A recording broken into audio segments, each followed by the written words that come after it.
प्रभु तक कैसे पहुंच सकता है। और इतने लोग जो वंचित हो गए हैं प्रभु तक पहुंचने से, वो इसीलिए कि वे प्रेम तक पहुंचने से ही वंचित हो गए। समाज की पूरी व्यवस्था अप्रेम की व्यवस्था है। परिवार का पूरा केंद्र प्रेम का केंद्र है। बच्चे के कंसेप्शन से लेकर उसके गर्भाधारण से लेकर उसकी मृत्यु तक की सारी यात्रा प्रेम की यात्रा है। और हम इसी समाज को, इसी परिवार को, इसी गृहस्थी को सम्मान किए जाते हैं, आदर दिए जाते हैं, शोरगुल मचाए चले जाते हैं कि ये बड़ा पवित्र परिवार है, बड़ी पवित्र समाज है, बड़ा पवित्र जीवन है। और यही परिवार और यही समाज और यही सभ्यता जिसके गुणगान करते हम थकते नहीं, यही सभ्यता और यही समाज और यही परिवार मनुष्य को परमात्मा से रोकने का कारण बन रहा है। इस बात को थोड़ा समझ लेना जरूरी होगा।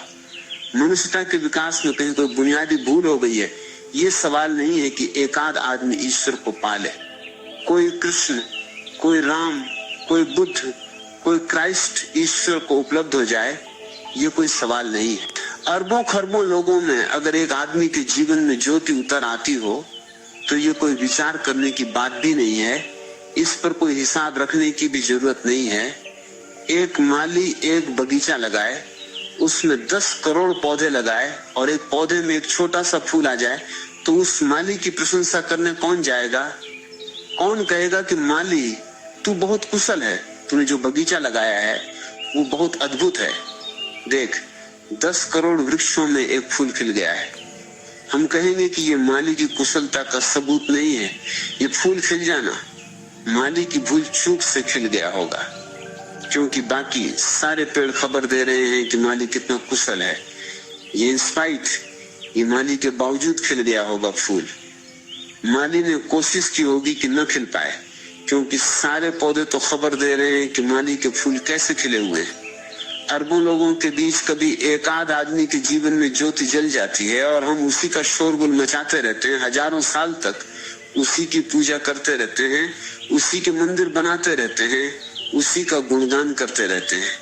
अब तक हम रामलीला कर रहे हैं, अब तक बुद्ध की जयंती मना रहे हैं, अब तक महावीर की पूजा कर रहे हैं, अब तक क्राइस्ट के सामने घुटने टेके बैठे हुए हैं।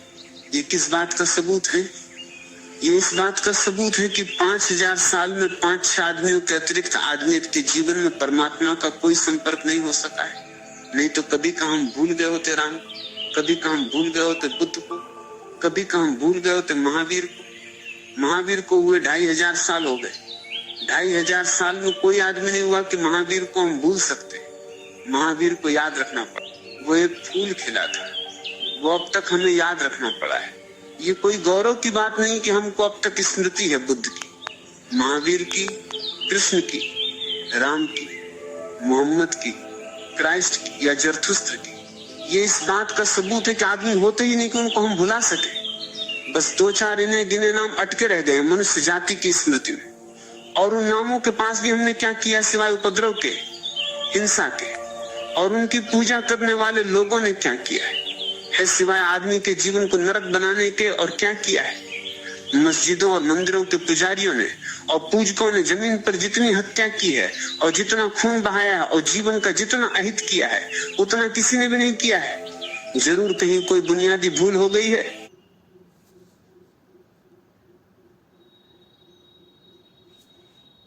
लगा और फूल ना आए, ये बड़े आश्चर्य की बात है।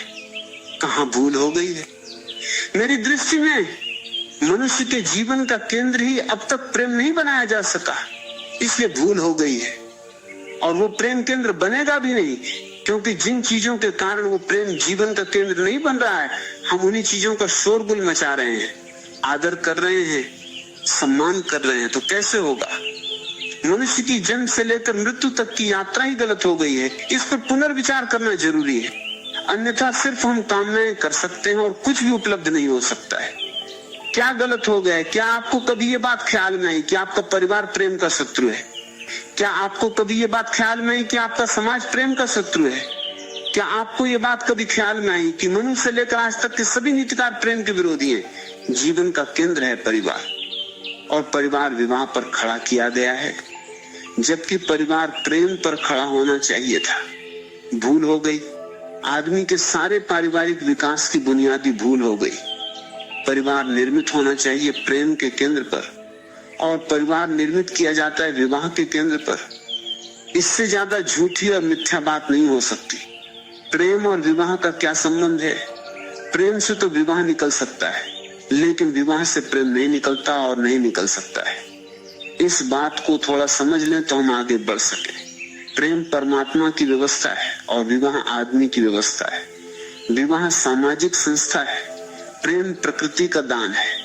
प्रेम तो प्राणों के किसी कोने में अनजाने अपरिचित पैदा होता है, और विवाह समाज कानून नियमित करता है, स्थिर करता है, बनाता है।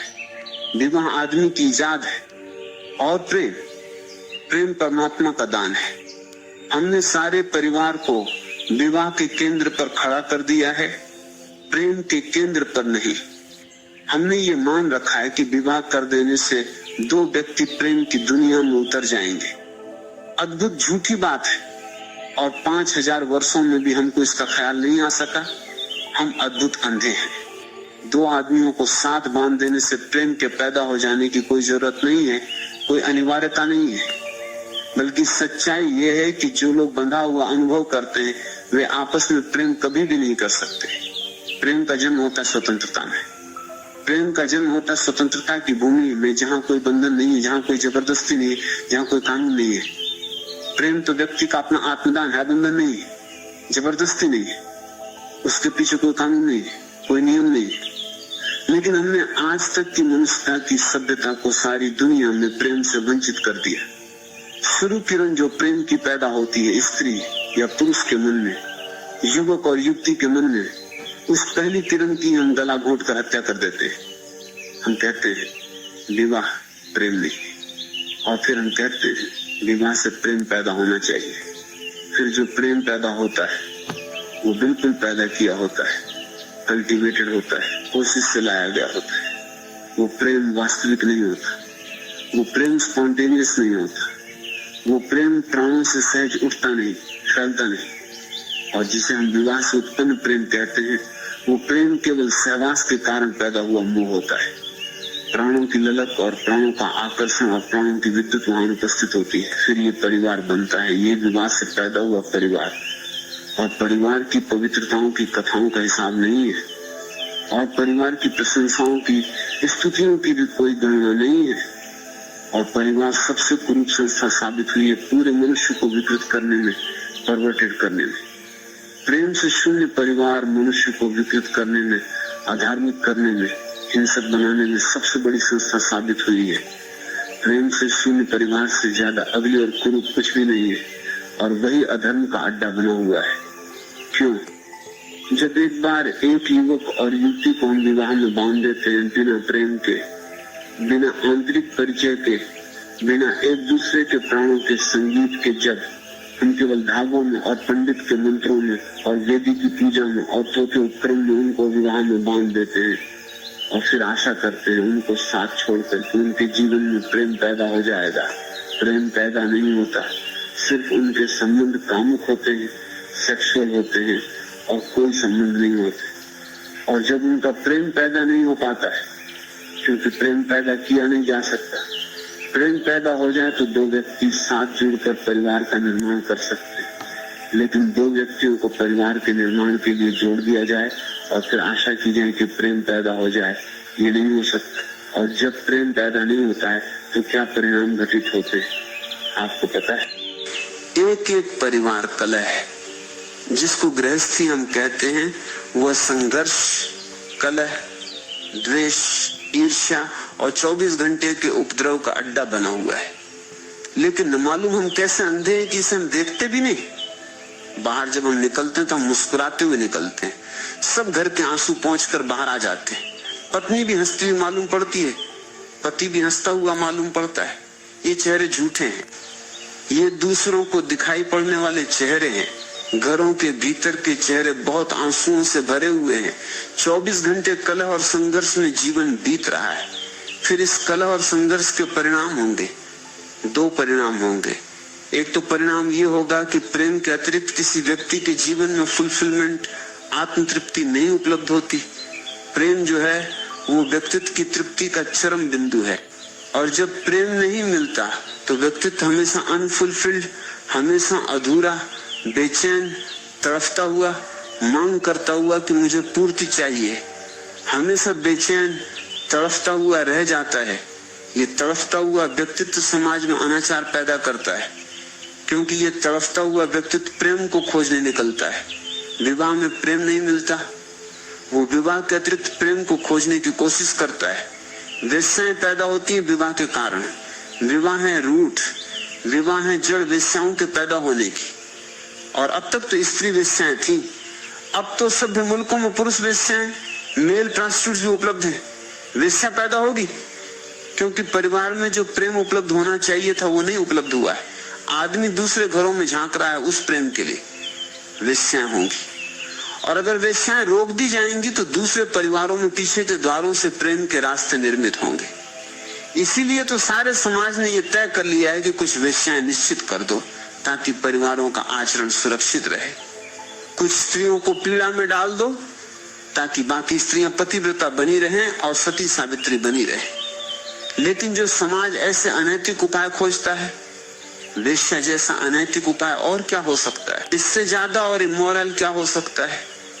जिस समाज को वेश्याओं जैसी अनैतिक संस्थाएं ईजाद करनी पड़ती है, जान लेना चाहिए कि वो पूरा समाज बुनियादी रूप से अनैतिक होगा। अन्यथा ये अनैतिक इजादों की आवश्यकता नहीं थी। वेश्या पैदा होती है, अनाचार पैदा होता है, व्यभिचार पैदा होता है, तलाक पैदा होते हैं, नहीं तलाक होता है, नहीं अनाचार होता है, नहीं व्यभिचार होता है, तो घर एक 24 घंटे का मानसिक तनाव और एंजाइटी बन जाता है। सारी दुनिया में पागलों की संख्या बढ़ती गई है, ये पागल परिवार के भीतर पैदा होते हैं। सारी दुनिया में स्त्रियां हिस्टेरिक होती चली जा रही हैं, न्यूरोटिक होती चली जा रही हैं, विक्षिप्त उन्माद से भरती चली जा रही हैं, बेहोश होती हैं, गिरती हैं, चिल्लाती हैं, रोती हैं। पुरुष पागल होते चले जा रहे हैं। 1 घंटे में जमीन पर 1000 आत्महत्याएं हो जाती हैं और हम चिल्लाए जा रहे हैं कि ये समाज हमारा बहुत महान है, ऋषि मुनियों ने इसे निर्मित किया है। और हम चिल्लाए जा रहे हैं कि बहुत सोच समझकर इस समाज के आधार रखे गए हैं। कैसे ऋषि मुनि और कैसे ये आधार?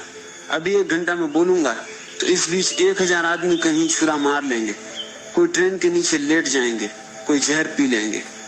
उन 1000 लोगों की जिंदगी कैसी होगी जो हर घंटे मरने को तैयार हो जाते हैं। और आप ये मत सोचना कि जो नहीं मरते हैं वे बहुत सुखमय हैं। कुल जमा कारण ये है कि वे मरने की हिम्मत नहीं जुटा पाते। सुख दुख का कोई भी सवाल नहीं है। कावर्ड्स हैं, कायर हैं, मरने की हिम्मत नहीं जुटा पाते हैं तो जिए चले जाते हैं, धक्के खाए चले जाते हैं और जिए चले जाते हैं।